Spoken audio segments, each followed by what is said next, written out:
आदि पुरुष फिल्म पर बवाल जारी है। आदि पुरुष में दिखाए गए संवादों को लेकर देश भर में विरोध प्रदर्शन हो रहे हैं। इसी बीच फिल्म के राइटर मनोज कुंतशीर ने मुंबई पुलिस से सुरक्षा मांगी है। बताया जा रहा है कि मनोज कुंतशीर ने बवाल के बीच खुद को खतरे की आशंका जताई है। मुंबई पुलिस कुंतशीर की अर्जी पर विचार करने के बाद सुरक्षा मुहैया करवाने का फैसला लेंगे। दरअसल प्रभात, कृति सेनन और सैफ अली खान स्टार फिल्म आदि पुरुष शुक्रवार यानी 16 जून को रिलीज हुई थी। फिल्म इन दिन हर तरफ चर्चा में है। फिल्म बॉक्स ऑफिस पर धमाल तो मचा रही है, लेकिन आदि पुरुष में दिखाए गए संवादों को लेकर देश भर में इसका विरोध भी हो रहा है। फिल्म पर बैन लगने की भी मांग उठ रही है। रामायण इस फिल्म के डायरेक्टर ओम राउत हैं। उत्तर प्रदेश के बलिया में भीषण गर्मी का कहर जारी है। यहाँ हीट वेव में कहर के बीच पिछले 4 दिनों में 57 लोगों की मौत हो चुकी है। हालांकि अधिकारियों का कहना है कि सिर्फ 2 लोगों की मौत ही लू लगने से हुई है। बाकी की रिपोर्ट जांच के लिए भेजी है। रिपोर्ट आने के बाद ही साफ हो पाएगा कि मौतों की वजह क्या है। अधिकारियों का कहना है कि इलाज के लिए आ रहे ज्यादातर मरीजों को पहले सीने में दर्द और सांस लेने में दिक्कत की शिकायत आ रही है।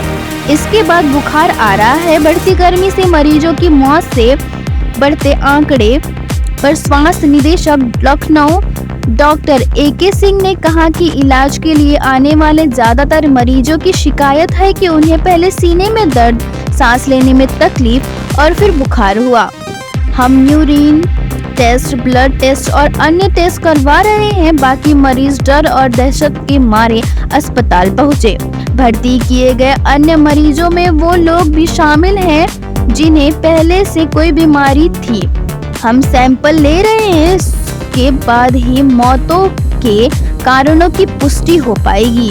बॉलीवुड अभिनेता सनी देओल के बड़े बेटे करण देओल आखिरकार अपनी लॉन्ग टाइम गर्लफ्रेंड दिशा आचार्य की शादी के बंधन में बंध गए। करण और दिशा की शादी के बाद ही तस्वीरें सोशल मीडिया पर सामने आई हैं। ये कहानी बहुत दुनिया की उस सीरियल किलर की है जिसकी उम्र सुनकर आप हैरान रह जाएंगे।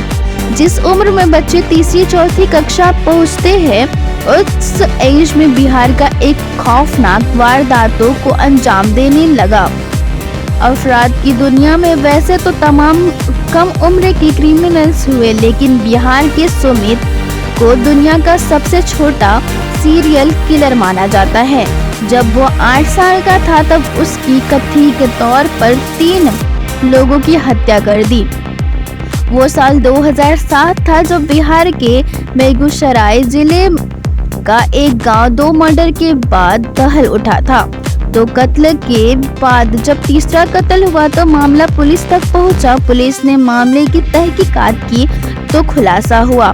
उसे सुनकर अफसर से लेकर आम लोग तक दंग रह गए। ये कत्ल 8 साल के सुमित ने की थी। पुलिस ने जब उससे इन हत्याओं के पीछे की वजह पूछी तो उसकी बातें सुनकर सब हैरान रह गए। उसका कहना था कि लोगों को मारने में उसे मजा आता है। राजस्थान के जैसलमेर की कलेक्टर टीना डावी की छोटी बहन IAS रिया डावी विवाह बंधन में बंध चुकी हैं। राजस्थान कैडर की IAS रिया ने IPS अफसर मनीष कुमार से शादी रचाई है। सूत्रों के मुताबिक इस जोड़े ने बीते अप्रैल माह में ही गुपचुप तरीके से कोर्ट मैरिज कर ली थी। गृह मंत्रालय में एक नोटिफिकेशन में IAS रिया डावी और IPS मनीष कुमार ने विवाह की पुष्टि हुई है। इसके तहत महाराष्ट्र कैडर के IPS मनीष कुमार को अब राजस्थान कैडर में भेज दिया गया है।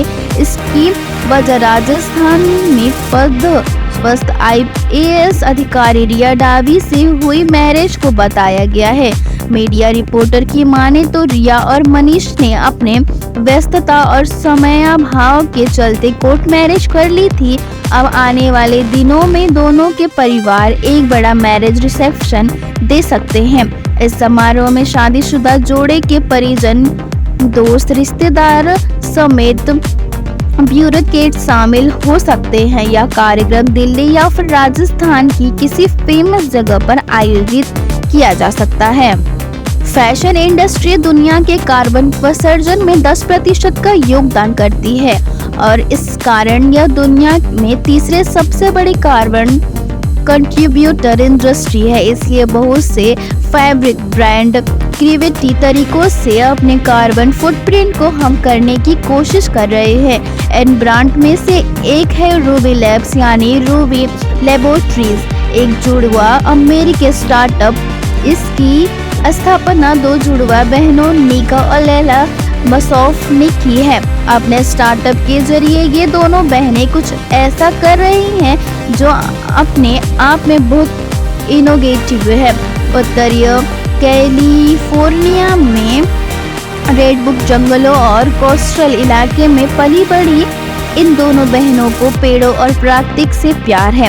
उनके इसी प्यार ने उन्हें कुछ ऐसा करने के लिए प्रेरित किया जिसके बारे में हम सोच भी नहीं सकते। उन्होंने 15 साल की छोटी उम्र में ही वैज्ञानिक रिसर्च में अपना करियर शुरू कर दिया था और उनके प्रकृति और विज्ञान के प्रति प्यार का नतीजा है कि आज दोनों बहनें मिलकर कार्बन नेगेटिव टेक्सटाइल बना रही हैं। सबसे दिलचस्प बात यह है कि दोनों बहनें हवा से यह टेक्सटाइल बना रही हैं। आपको यह जानकर हैरानी होगी लेकिन यह सच है कि निका और नीला कार्बन डाइऑक्साइड का इस्तेमाल करके टेक्सटाइल बना रही हैं। इन दोनों बहनों ने कार्बन उत्सर्जन के स्वाभाविक रूप से बायोडिग्रेडेबल कंटेंट में परिवर्तन करने का एक तरीका खोज लिया है जिसे विस्कोस या रेयान भी कहा जाता है, जो दुनिया का तीसरा सबसे लोकप्रिय कपड़ा है।